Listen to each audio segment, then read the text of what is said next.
ঈদের নামাজ পড়ে একটা যুবক কবরের কিনারায় দাঁড়াইয়া দাঁড়াইয়া কান্না করে। এরে যুবক কেন কাঁদো? বলে গত ঈদের নামাজে যখন আমি রওনা দিলাম, ঈদের নামাজে যাইতে পোশাকটা পরিয়া ঘর থেকে বের হওয়ার সময় আমার মায়ের কাছে দাঁড়াইল।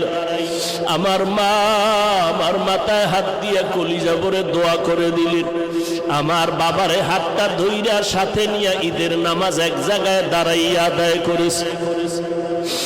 আজ যখন আমি ঈদের নামাজের জন্য ঘর থেকে বের হইতেছিলাম, আমি হঠাৎ করিয়া মায়ের দোয়ার কথা মনে পড়ে মায়ের বিছানার দিকে নজর পড়ে গেল। তাকায় দেখি বিছানা খালি, আমার মা বিছানায় নাই। নামাজের মুসল্লায় দাঁড়াইয়া দেখি আমার ডান পাশে আমার বাবাই কই? আমার বাবাই তো আমার পাশে আজকে দাঁড়াইলো না। মতো হয়ে গেলাম, কে আমার একটু মাথায় হাত দিয়ে দোয়া দিবে রে যুবক? ও যুবকেরা, ওই মা বাবার দোয়া ছাড়া তুমি পরীক্ষায় ভালো নাম্বার পাও নাই। ওই মা বাবার চোখের পানি আর দোয়া ছাড়া আমি হাফিজুর রহমান চেয়ারে বসতে পারি নাই।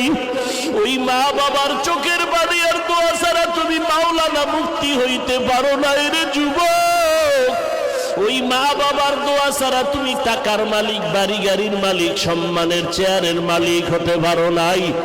ওই মায়ের কথা মনে যদি থাকে যুবক, ওই মায়ের কথা বলিয়া